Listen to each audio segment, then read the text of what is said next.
Y esta noche vamos a continuar con nuestro estudio de las bienaventuranzas. Y esta noche consideraremos con mayor detalle el aspecto de la responsabilidad humana implicada en el proceso progresivo de purificación del corazón. Espero que haya quedado bastante claro la semana pasada y una y otra vez mediante este estudio de las bienaventuranzas y mediante las series de Efesios, de Marcos, de 1 Pedro, que la salvación que el hombre puede disfrutar es una obra divina. Es la obra del Señor. El Señor es quien salva. Y no podemos confundir la salvación con la santificación. Si lo hacemos, caeremos en la misma perdición y el mismo error que la Iglesia Católica. Pero tampoco podemos negar que existe una conexión entre la salvación y la santificación, como lo hace el antinomianismo, aquellos que niegan la ley en cuanto a su conexión con creyentes, negando esencialmente que hay una ley de Cristo. Y de hecho, ellos afirman, esa herejía, que se puede vivir como le da la gana, porque uno ya es salvo, por lo tanto no se puede perder semejante salvación. Y esta noción tampoco entiende la conexión entre la salvación y la santificación. Ambos errores son patentemente falsos. La salvación que Dios concede a los pecadores también les permite vivir en santidad. Ahora, Dios mismo es el único Salvador y no comparta ese título con ningún ser creado. Y sin embargo, el hombre mismo, dentro de esa misma salvación de Dios, ya no es un cadáver, sino más bien es una nueva criatura. Ya no es un hijo de desobediencia, porque ya es adoptado como un hijo de Dios. Ya no es sacudido por la carne y el mundo, sino que es ahora fortalecido por el Espíritu Santo. Ya puede obedecer al Señor porque el Señor es su nuevo amo. Y esto es lo que consideraremos esta noche, la santificación del creyente, específicamente en lo que se relaciona a la purificación del corazón. Y para los que ya saben, estamos en Mateo 5 y para los que no saben, estamos en Mateo 5, uh, el Sermón del Monte, y como siempre me gustaría leerlo desde el versículo 1 hasta la bienaventuranza que estamos considerando. Entonces, vayan en sus Biblias a Mateo 5, versículo 1, y dice así: Y cuando vio las multitudes, hablando de Jesús, él subió al monte. Y después de sentarse, sus discípulos se acercaron a él, y abriendo su boca, les enseñaba, diciendo: Bienaventurados los pobres en espíritu, pues de ellos es el reino de los cielos. Bienaventurados los que lloran, pues ellos serán consolados. Bienaventurados los humildes, pues ellos heredarán la tierra. Bienaventurados los que tienen hambre y sed de justicia, pues ellos serán saciados. Bienaventurados los misericordiosos, pues ellos recibirán misericordia. Y nuestro texto por hoy: bienaventurados los del limpio corazón, pues ellos verán a Dios. Pues les recuerdo lo que se afirmó en el estudio anterior, primeramente que se puede cambiar o mejor traducir la palabra limpio por puro. Entonces, se puede leerlo como bienaventurados los de puro corazón, pues ellos verán a Dios. Una pureza cultica o casi de ritual en cuanto a no tener ninguna mancha o impureza, algo que es intachable, limpio. Entonces, además de este cambio de traducción, también se ha afirmado que hay dos maneras bíblicas para purificar el corazón y ambas son correctas. En primer lugar, la escritura demuestra que hay una pureza objetiva del corazón que solo viene de Dios. Dios es quien purifica el corazón, quitando el corazón de piedra y dando un corazón de carne. Pero también es cierto que en la Biblia Hay una pureza subjetiva del corazón que viene mediante la santificación progresiva del creyente.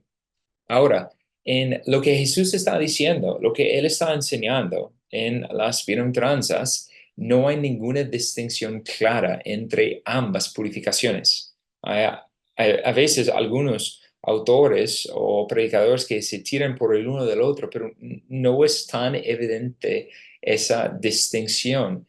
Y por lo tanto, no me parece que yo pueda hacerlo tampoco. Y habiendo considerado ya la semana pasada la purificación objetiva del corazón, es decir, lo que Dios hace para purificar a un corazón muerto para sí mismo, ahora nos dirigiremos a estudiar la purificación subjetiva del corazón que conlleva una mirada prolongada a la santificación progresiva del creyente. Entonces, el sermón de esta noche se llama la bienaventuranza de purificar el corazón. La bienaventuranza de purificar el corazón. Esencialmente vamos a estar considerando la acción que se requiere para purificar el corazón, no negando que el corazón ya ha sido purificado, el corazón de carne dado por el Señor, eso ya es una presuposición.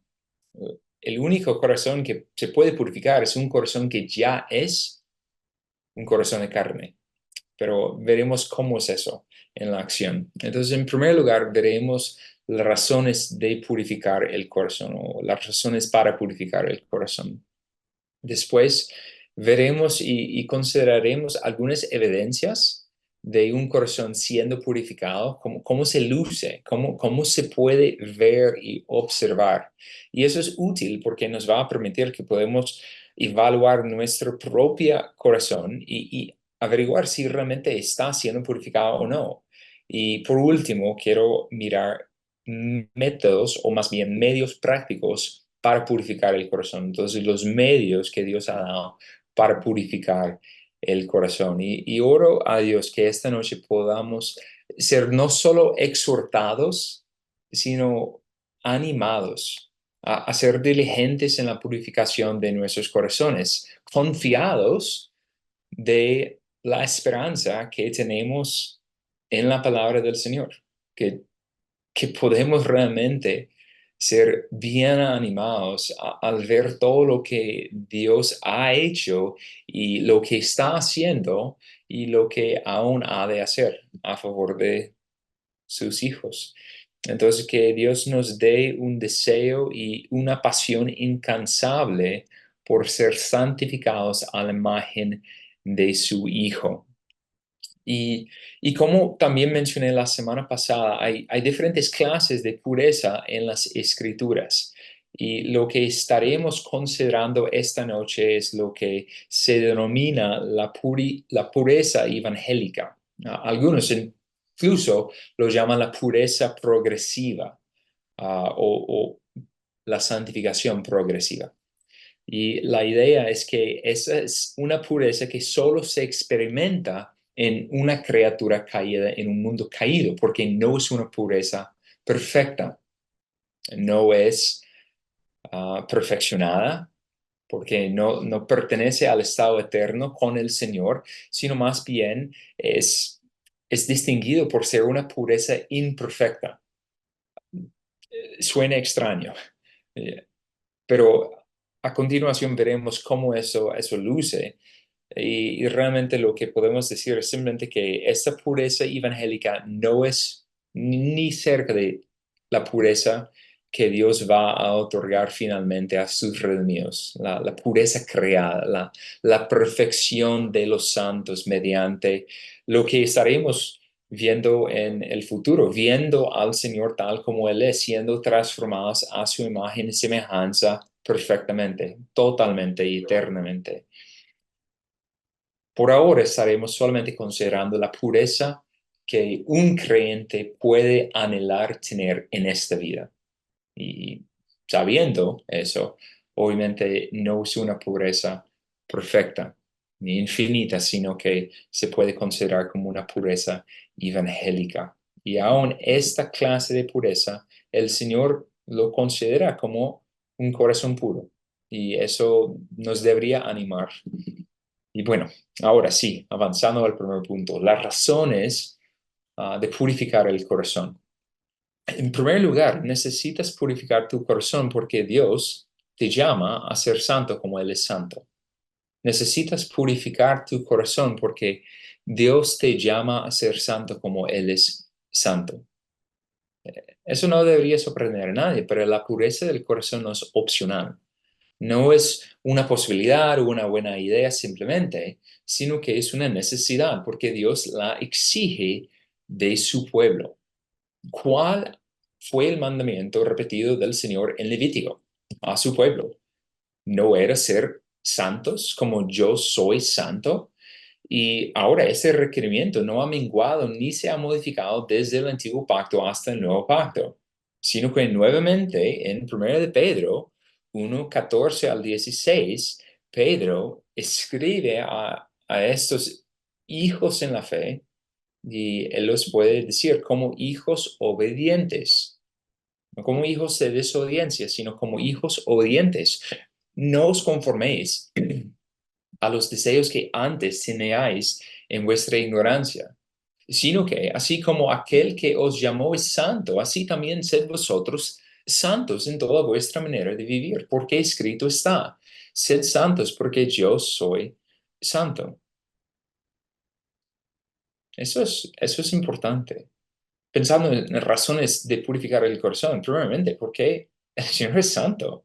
El hombre tiene que ser santo porque su Dios es santo y lo ordena sin rebajar jamás ese exaltado estándar de pureza. El hombre debe apartar su corazón para ser solo para Dios, ser santificado para este santo propósito. Entonces necesitas purificar tu corazón porque Dios te llama a ser santo como Él es santo. Y eso tiene una razón particular. En Levítico, la idea es porque el Señor estaba morando en medio de su pueblo y ahora esta idea no se ha menguado tampoco en el nuevo pacto, sino que en términos y, y una forma más real es lo mismo. El segundo punto es que necesitas purificar tu corazón porque es el lugar principal de la residencia de Dios. Necesitas purificar tu corazón porque es el lugar principal de la residencia de Dios. Ahora bien, es sabido que la sabiduría del Señor se manifestó no solo en salvar a sus redimidos en el antiguo pacto, sino desear morar con ellos. El Señor anhelaba habitar en medio de su pueblo, pero no era suficiente solamente morando en el tabernáculo inicialmente y posteriormente en el templo, sino que además él quería morar en su pueblo y por lo tanto ahora en el nuevo pacto no solamente redime a pecadores, sino además los transforma en su templo viviente. En 1 Corintios 3:16 al 17, Pablo hace esa pregunta retórica. ¿No sabéis que sois templo de Dios y que el Espíritu de Dios habita en vosotros? Esa es una realidad. No es algo que puede pasar, sino que es una realidad. Todos aquellos que son del Señor son templo de Dios. El Espíritu de Dios habita en vosotros. Y por eso, Pablo continúa, si alguno destruye el templo de Dios, Dios lo destruirá a él, porque el templo de Dios es santo y eso es lo que vosotros sois. Entonces, el Señor habita en su templo, lo cual es, por tanto, una gran razón para que su pueblo sea santo y puro. Y sin embargo, según Pablo, podemos aún ubicarlo un poco más. Dios habita en un lugar particular dentro de su pueblo. Y puede que eso resulte chocante para algunos, pero es una verdad bíblica que Dios afirma, es que Dios habita en el corazón de sus elegidos. Al menos esa es la expresión que Pablo usa en Efesios. Pablo escribe lo siguiente en medio de una oración, que es una petición para él, afirmando algo en cuanto a lo que Cristo hace y qué es lo que Pablo desea para los Efesios. En Efesios 3, 16 al 17. Efesios 3, 16 al 17. Pablo en esta oración escribe esa petición. Esencialmente que Dios os conceda, conforme a las riquezas de su gloria, ser fortalecidos con poder por su Espíritu en el hombre interior, de manera que Cristo mora por la fe en vuestros corazones y que arraigados y cimentados en amor. Es, es hermoso en cuanto a entender que los mismos creyentes, los mismos hijos de Dios, no solamente han sido redimidos y rescatados, sino ahora el Señor en una humillación increíble, en una condescendencia, ha decidido morar en su pueblo. Ha decidido poner su morada en sus hijos. Y por lo tanto, pareciera razonable y apropiado que hiciéramos todo lo necesario para asegurarnos que somos un templo santo. ¿Cierto? O sea, pensando en el antiguo pacto, cualquier cosa impuro, inmundo, inicuo, no se podía ni siquiera asomar al templo, porque sería sacrilegio, sería una blasfemia contra la santidad de Dios. Pero piensen un momento en nuestra terrible insensatez. ¿Qué hacemos cuando escuchamos que alguien importante viene a nuestra casa de visita? ¿Qué hacen ustedes? De pronto, mayormente las mujeres, ¿cierto? Inmediatamente comienzan a limpiar, a organizar, a lavar la loza, a guardar lo que no estaba guardado, a barrer, a trapear, a poner en orden la casa, asegurando que huele bien y está presentable. Esta verdad debe aplicarse 1 millón de veces más a la gloriosa realidad de que Dios habita en su pueblo. No tiene sentido que nos preocupemos tanto por visitas humanas y terrenales en comparación con que el Señor ha decidido de hacer sus hijos su morada. Templo de Dios. Y el templo de Dios es santo y por lo tanto nosotros necesitamos preocuparnos y ocuparnos en purificar su morada. Entonces necesitas purificar tu corazón porque es el lugar principal de la residencia de Dios. En tercer lugar, necesitas purificar tu corazón porque lo contrario es ensuciarlo. Necesitas purificar tu corazón porque lo contrario es ensuciarlo.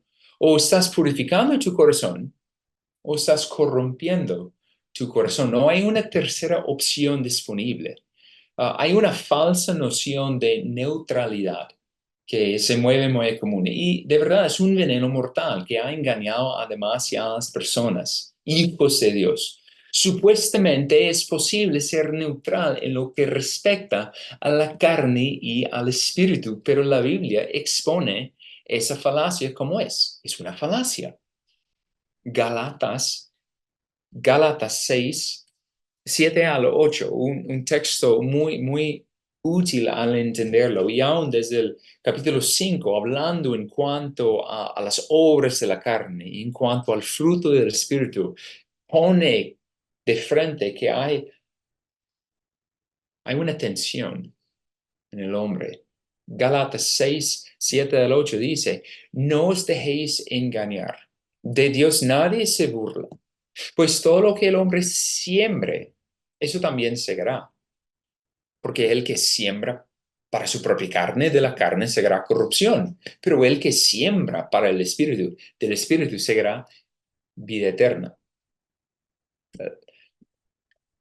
Lo que la Biblia expone es que estás haciendo una de dos cosas, o estás sembrando para tu carne o estás sembrando para tu espíritu, o estás purificando tu corazón. Estás siendo santificado progresivamente conforme a la voluntad de Dios, conforme a las Escrituras, por el poder del Espíritu, o no estás haciendo. Y por lo tanto, por exclusión, si no estás siendo purificado, estás siendo corrompido.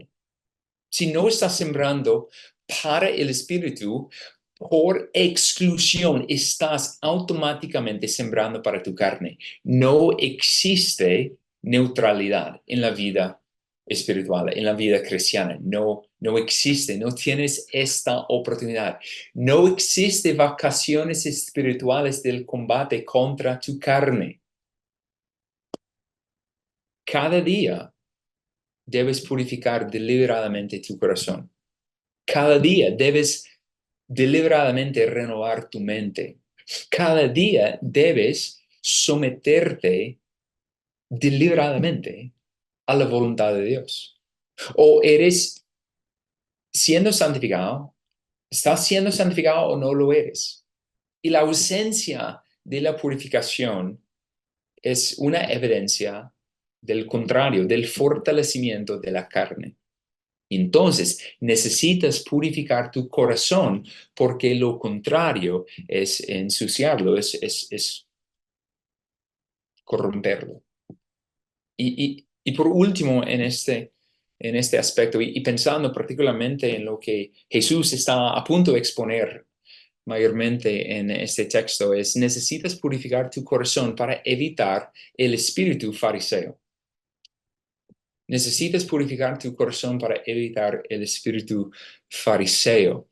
Siempre existe un peligro de caer en los falsos ideales de la descendencia farisea, que consiste en centrarse en lo exterior, de solamente poner cuidado y atención y evaluar las formas y las obras mismas, tratando más que todo en costumbres, en, en formas, en leyes, en lo que las personas pueden ver, esencialmente en lo externo y no en lo interno. No hay una preocupación para el corazón.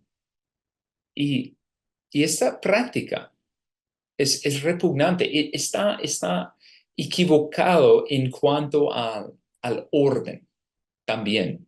Pero esta práctica es repulsiva, primeramente contra el Señor.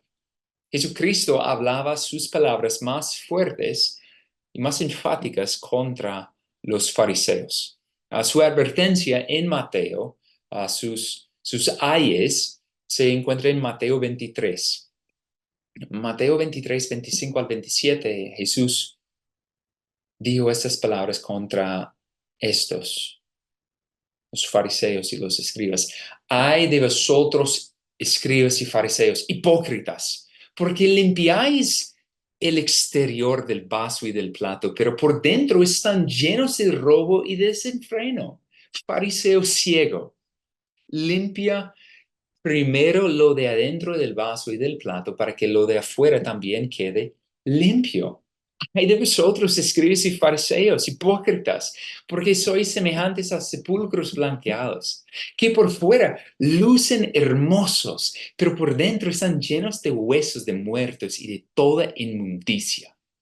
Espero que queda muy evidente qué es lo que Jesús está reprendiendo, lo que él considera repulsiva. Evita el engaño del fariseo. Evita el engaño del legalista. No mires solamente lo exterior. No mires solamente las formas, sino busca tener un corazón limpio, lo interno.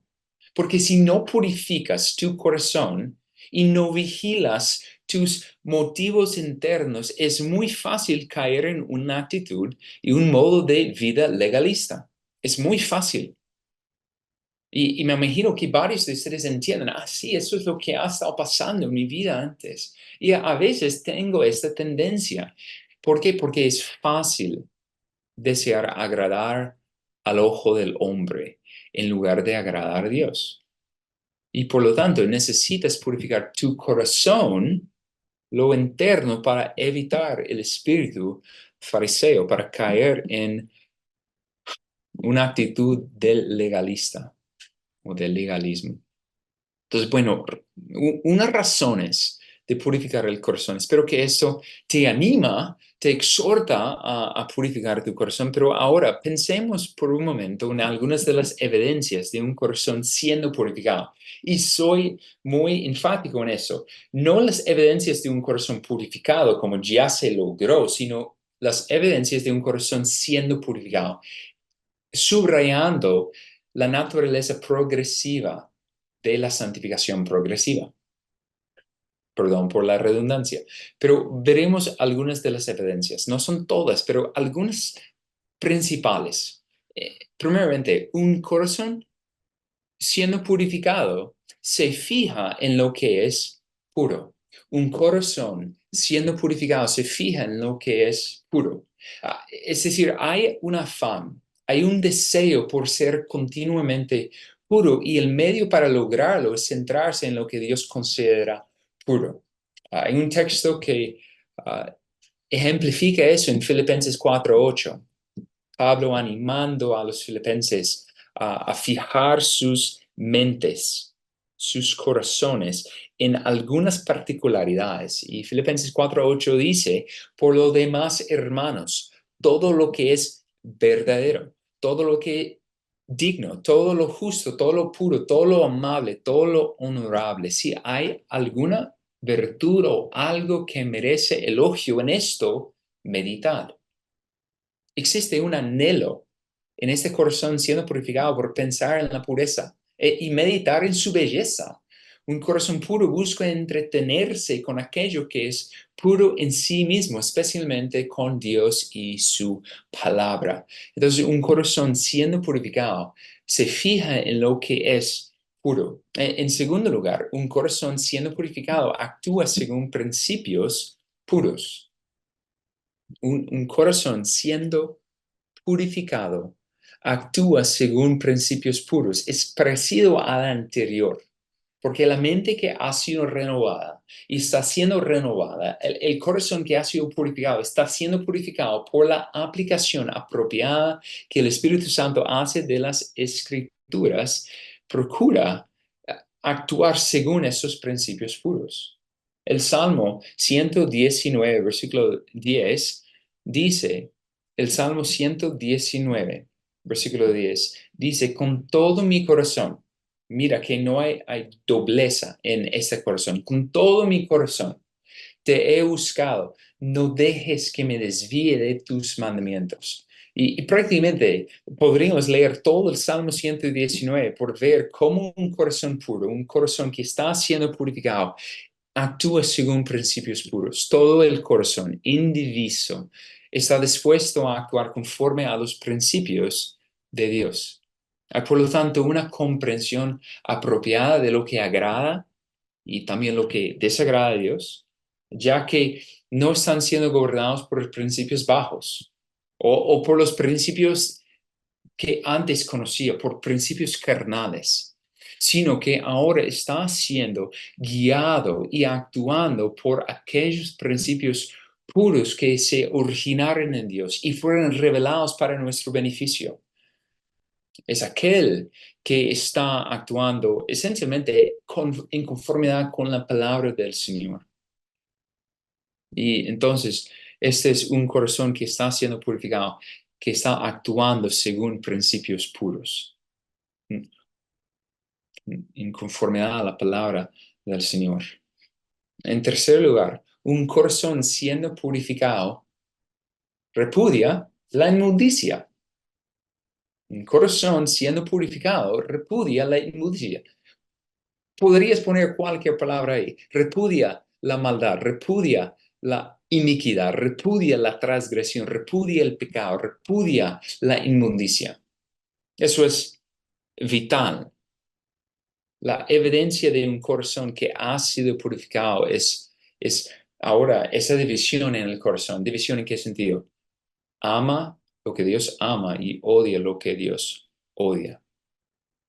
Entonces, en el Salmo 97, versículo 10, el autor afirma qué es lo que debe aborrecer alguien que ama al Señor. Y no sé si sabían, pero los creyentes somos llamados a aborrecer con fervor lo que Dios aborrece, por supuesto. Y el Salmo 97, versículo 10 dice, los que amáis al Señor, aborreced el mal. Él guarda las almas de sus santos, los libra de la mano de los impíos. El corazón puro rechaza hasta el extremo todo pecado conocido y aspira a no coquetear con él en lo más mínimo. Ah, hay un odio a toda maldad, pecado, vileza, engaño, depravación moral e inmundicia que van contra de la santidad de Dios. Aborrece incluso la apariencia de la maldad, la mera mención de algo que iría en contra de la pureza de Dios. Y ahora, aunque no haya una perfección de santidad hecha en el corazón, hay un claro deseo de abominar el pecado hasta el extremo. Entonces, un corazón purificado, o perdón, un corazón siendo purificado, repudia la inmundicia. En cuarto lugar, un corazón siendo purificado se esfuerza por encontrar donde todavía hay pecado. Un corazón siendo purificado se esfuerza por encontrar donde todavía hay pecado.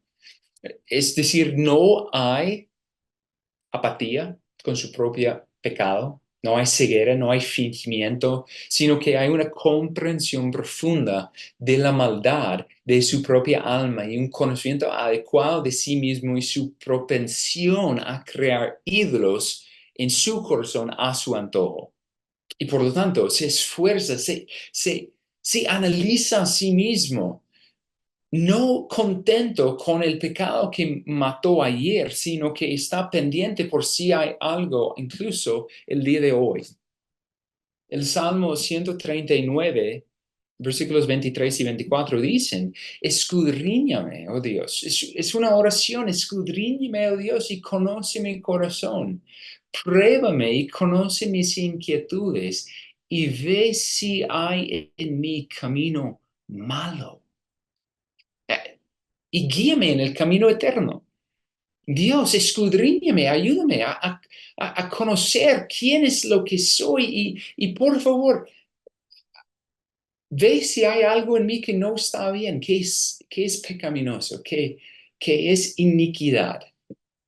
Y por lo tanto, este corazón siendo purificado busca descubrir nuevos pecados que se han infiltrado en su vida.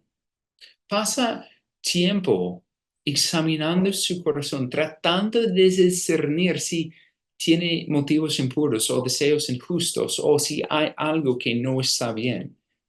Un corazón siendo purificado se esfuerza por encontrar donde todavía hay pecado. En quinto lugar, un corazón siendo purificado procura glorificar a Dios. Un corazón siendo purificado procura glorificar a Dios. Un corazón puro es un corazón que se ha consagrado a Dios, se ha sido apartado como santo para el Señor. Es decir, se ha apartado para un llamamiento santo, que es vivir únicamente y exclusivamente para la gloria de Dios, en todo. Este es el objetivo del corazón, la gloria de Dios, porque nada más que la gloria de Dios es el fin último del hombre. Romanos 14, 7 al 8. Posiblemente un texto que no han leído o evaluado antes, y si no, por favor, medita en ese texto. Hermoso, Romanos 14, 7 al 8.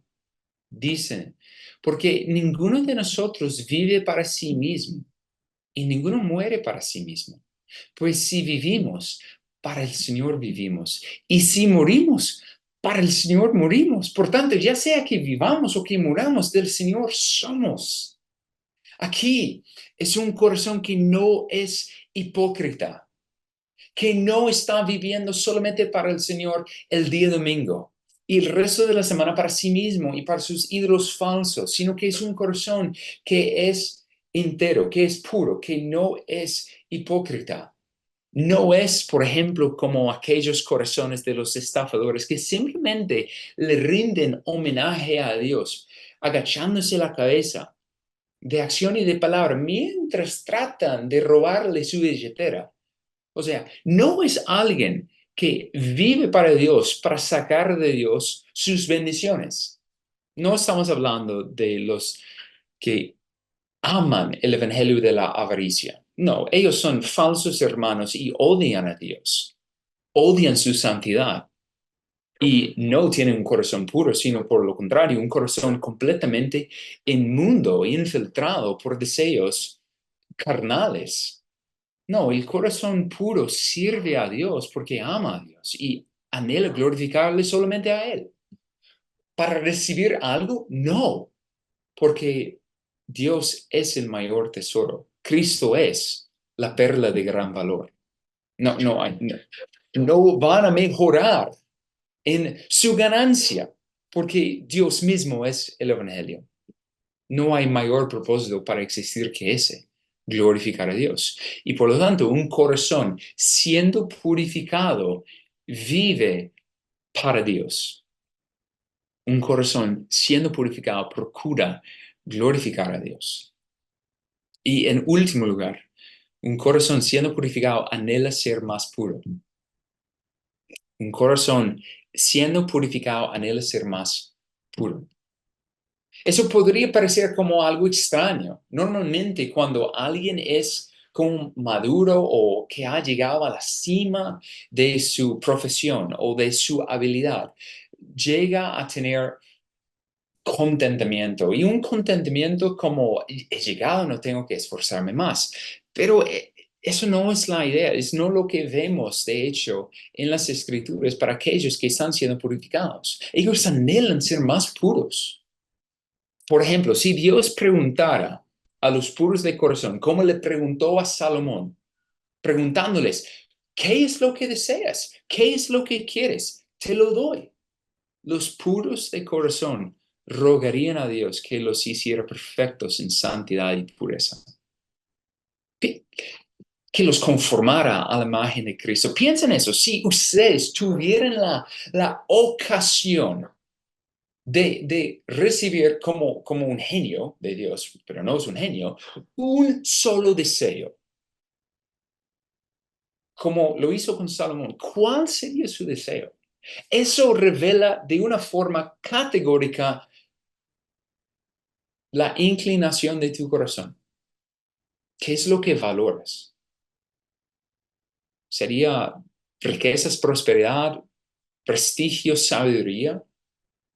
Nada mal con sabiduría, pues aprendiendo a vivir en conformidad a la ley de Dios, pero eso es lo que es el anhelo para aquel que ha tenido purificado su corazón y está siendo purificado en su corazón. El deseo insaciable de ser puro como Dios es puro.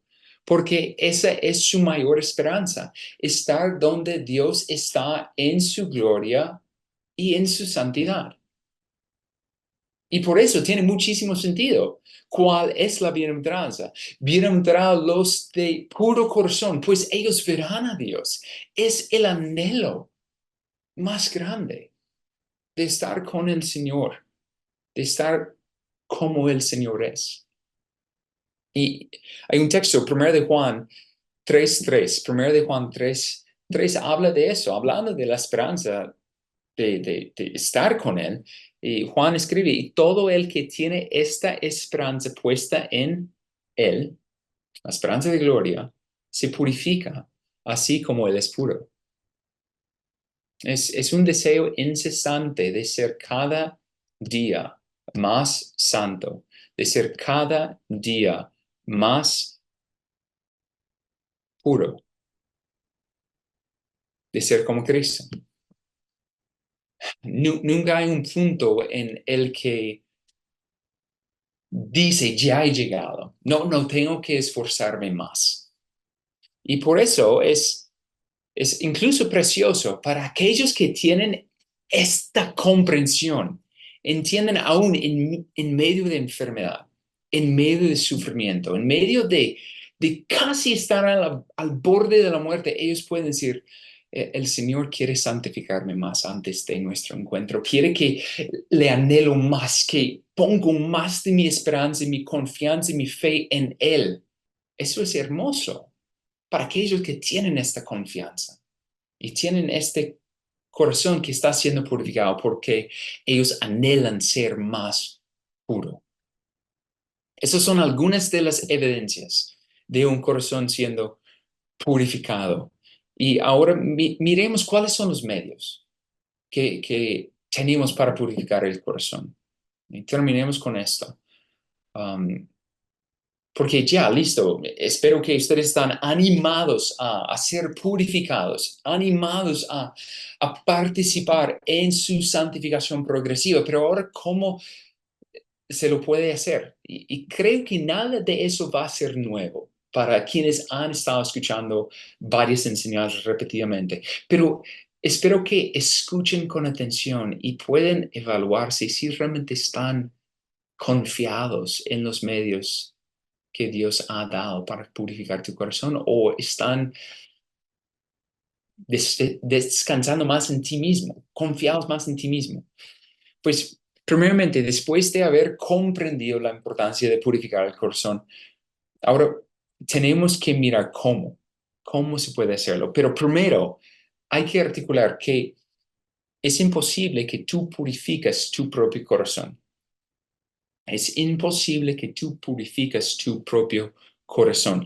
Piénsalo, o sea, alguien puede incluso sacar su corazón físico y hacer una operación a corazón abierto. Pues de pronto en un tiempo hay alguien loco que quiere ver si se puede hacerlo. Yo no sé, médicamente hablando. Me imagino que no.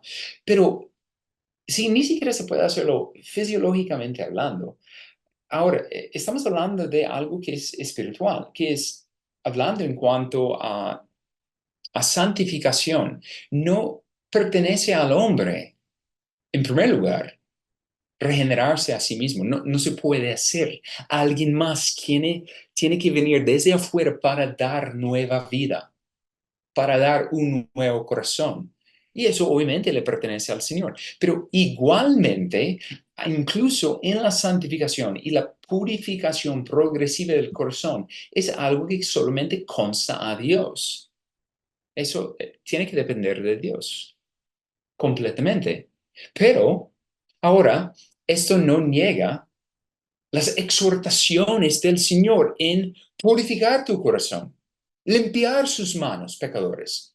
Hay que esforzarse, pero eso no niega, en primer lugar, tu responsabilidad, pero al mismo momento, la dependencia total que es el Señor quien está obrando en su pueblo, conforme a su beneplácito, para su gloria, para que ellos puedan ser hechos a la imagen y semejanza de Cristo Jesús. Lo que quiere decir es que tu conformidad, tu progreso en santidad se debe a la bondad de Dios y no a tu capacidad. Pero no es a pesar de tu capacidad, no es a pesar de tu esfuerzo, pero tenga bien claro, nunca tendrás ningún motivo para jactarte de ti mismo por lo que tú has logrado para Dios o lo que tú has hecho. Esto es una negación total en cuanto a todo lo que el Nuevo Testamento enseña. Uno de los textos con más frecuencia que se habla en cuanto a la responsabilidad humana en la santificación progresiva y la dependencia divina es Filipenses 2, 12 al 13, que dice, así que, amados míos, tal como siempre habéis obedecido, no solo en mi presencia, sino ahora mucho más en mi ausencia, ocupaos en vuestra salvación con temor y temblor. Si Pablo hubiera terminado ahí, aún hay otros textos que demuestra nuestra dependencia de Dios, pero explícitamente él da la explicación. El versículo 13 es clave, porque Dios es quien obra en vosotros tanto el querer como el hacer para su beneplácito. Ustedes, ocupaos en vuestra salvación con temor y temblor. ¿Por qué? Porque Dios es quien obra en vosotros. Eso nos da ánimo y nos humilla a la vez.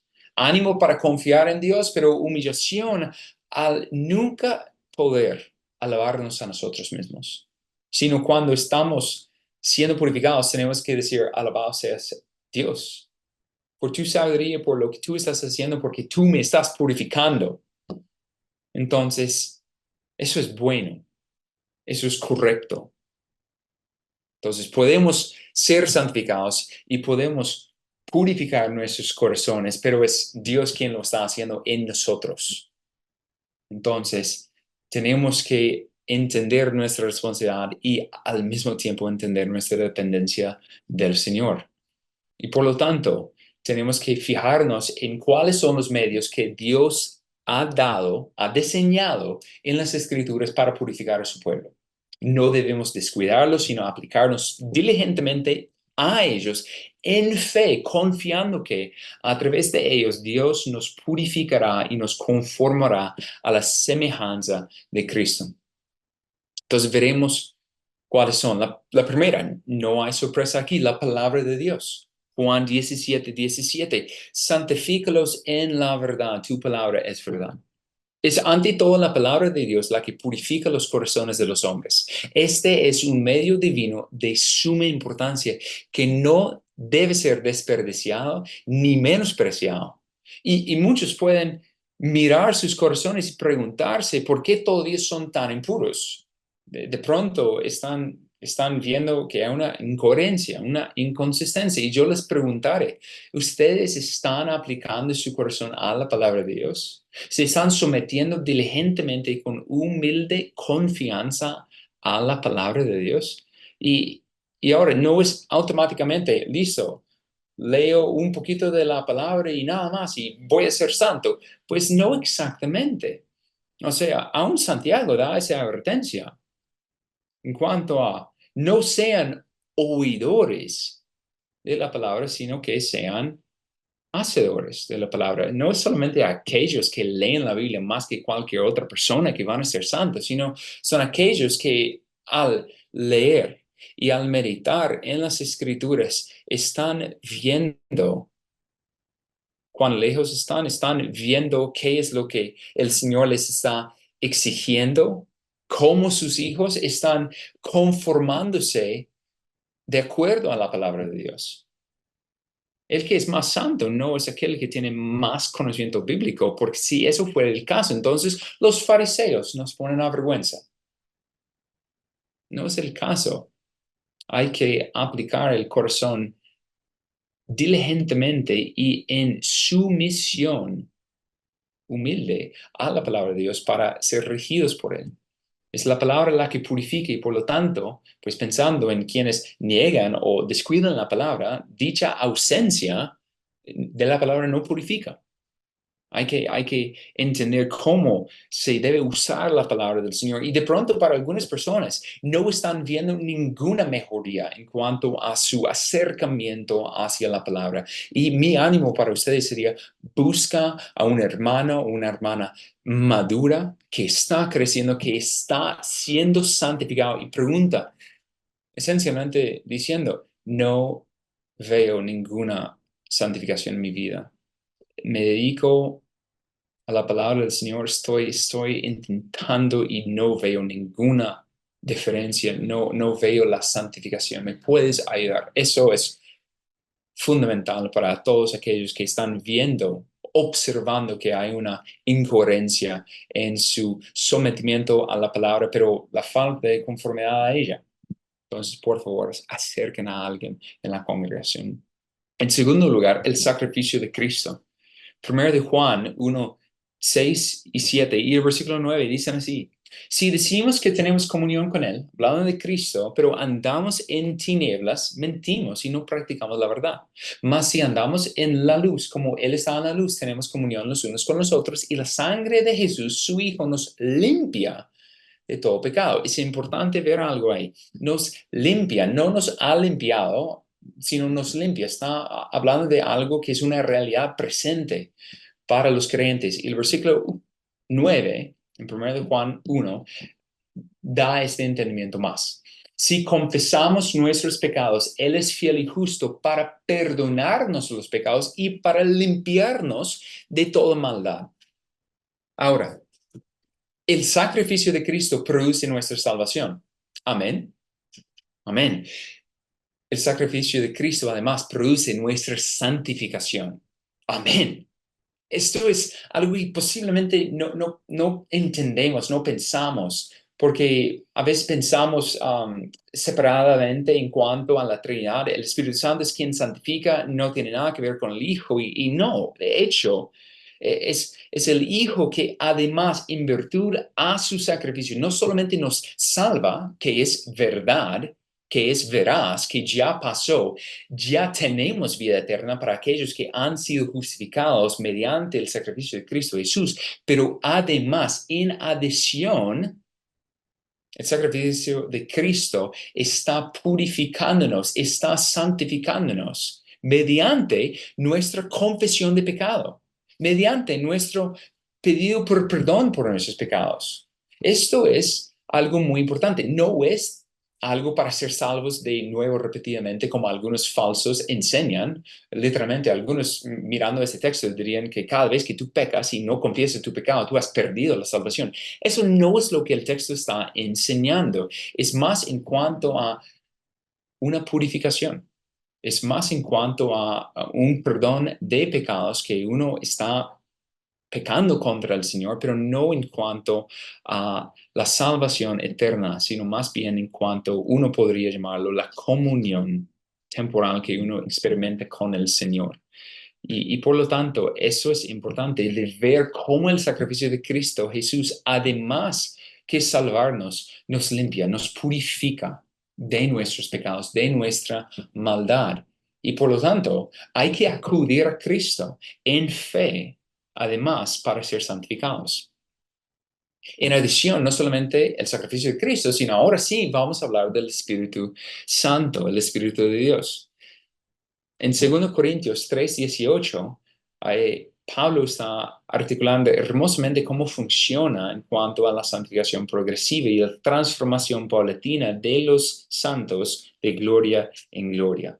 En 2 Corintios 3:18, Pablo escribió: pero nosotros todos, con el rostro descubierto, contemplando como en un espejo la gloria del Señor, estamos siendo transformados en la misma imagen de gloria en gloria, como por el Señor, el Espíritu. Hay hermoso texto que afirma claramente la deidad del Espíritu, llamándole Señor, pero es verdaderamente por la obra del Espíritu Santo por lo cual un creyente puede ser purificado y santificado. Estamos viendo cómo esta obra es trinitaria. Y por lo tanto, debe haber una dependencia. ¿Quién está santificándote a ti? ¿Quién está purificando tu corazón? Es Dios. Gloria a Él.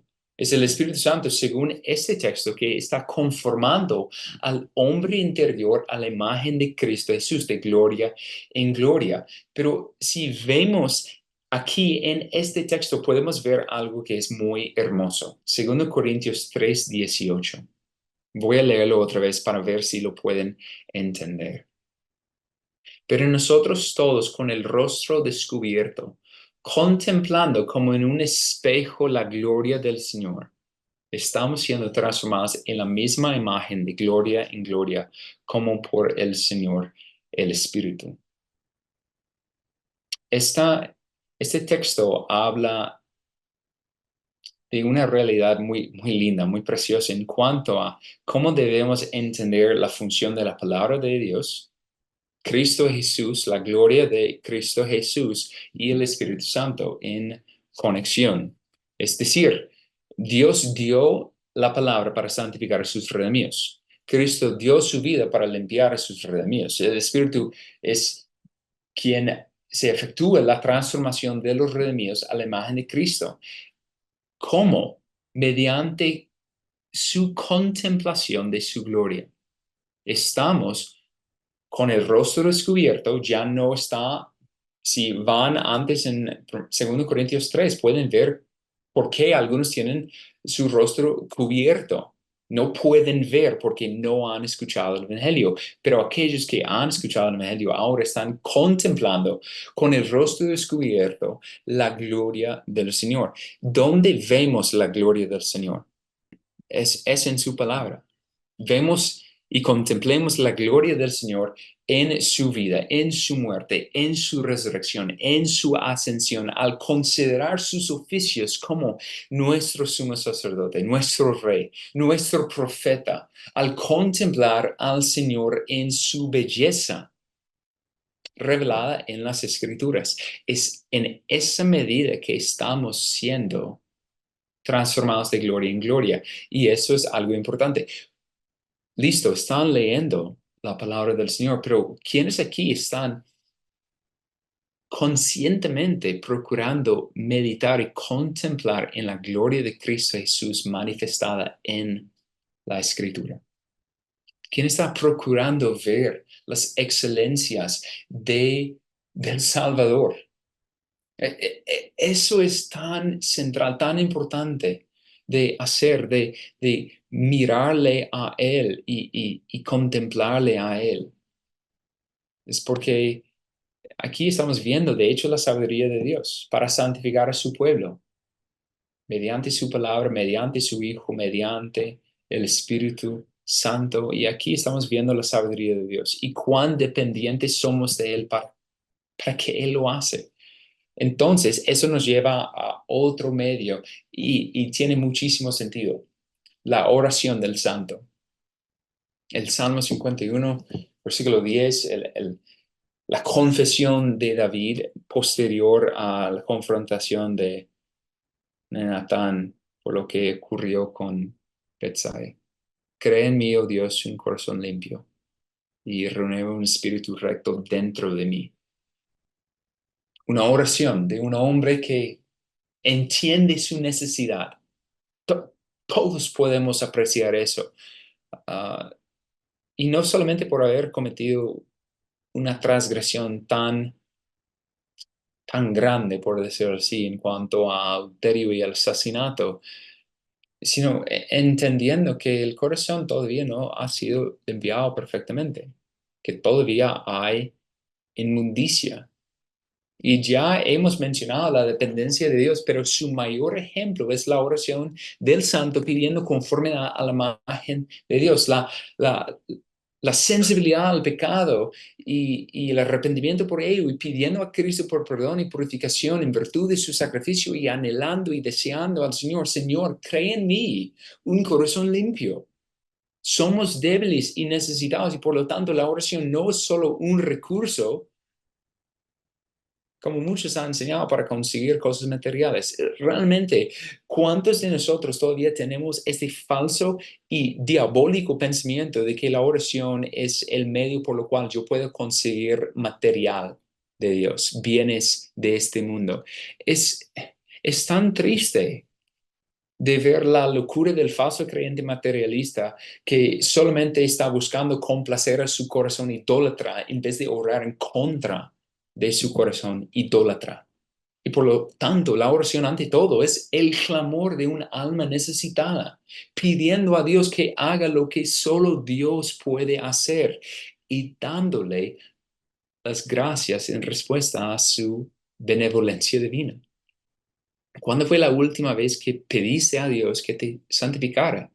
¿Cuándo fue la última vez que suplicaste al Señor que te creara en ti un corazón limpio, que purificara tu corazón, que te conformara a la imagen de Cristo? ¿Cuándo fue la última vez que estabas orando intencionalmente por tu santificación? Y si nunca lo has hecho, tú estás espiritualmente muerto. Tú no tienes vida. Es evidente. Y si no lo haces a menudo, tienes una visión muy baja de la santidad de Dios y qué es la vida cristiana. Tus oraciones, ¿saben qué? Reflejan lo que más tú deseas. Para algunos es vivir en este mundo, definitivamente por lo que piden siempre. Pero para algunos las oraciones reflejan que ellos desean más que todo ser como a Cristo. Y espero que eso también es algo que les marca. Aprovecha pues de la oración. No voy a tomar más tiempo. Si quiero concluir y solamente hacerles una pregunta. ¿Cuántos de ustedes, a la luz de lo que hemos considerado en esta noche, están procurando purificar su corazón diariamente mediante los medios que Dios ha dado. ¿Cuántos de ustedes están intentando ser purificados? ¿Cuántos están gastando su energía en luchar por tener un corazón puro y conformarse a la imagen de Cristo? ¿O cuántos están gastando su tiempo y su energía en lo que no vale? Y solamente para decirlo, quienes hacen eso, quienes se gastan a sí mismos en procurar la santidad, lo hacen por amor. Amor a Cristo, amor al Rey, amor a Él, amor a su sacrificio, porque se deleitan en ser suyo por la redención divina. Y la búsqueda de la santidad es un viaje, es difícil, es complejo, pero para el creyente es el mejor viaje que se puede recorrer. Es el camino del Señor, santo para el Señor. Y los justos desean caminar solamente en Él, porque cualquier otro camino traería a ellos muerte y destrucción. Nunca se atreverían a abandonar su Rey, porque Él los salvó y por lo tanto viven para Él y solo para Él. Entonces, ¿quiénes están purificando su corazón por amor al Señor? ¿Y quiénes no? ¿Quiénes no? Oremos. Amado Dios, te damos gracias por este tiempo y gracias por tu palabra. Es, es tan evidente que cuál es tu voluntad para tus santos. Es nuestra santificación, es eternamente nuestra conformidad a la imagen de Cristo. Y por lo tanto, ayúdanos, santifica a tu pueblo, por favor, por amor de tu nombre. Queremos ver que esta iglesia local crece en santidad, que crece en pureza, que, que crece en conformidad a las Escrituras. Ayúdanos por amor de tu nombre a ser un reflejo fiel en la tierra de quién es nuestro Salvador. Ayúdanos por amor de su nombre para que Él sea glorificado en todo lo que hacemos. Es en su hermoso nombre que oremos. Amén.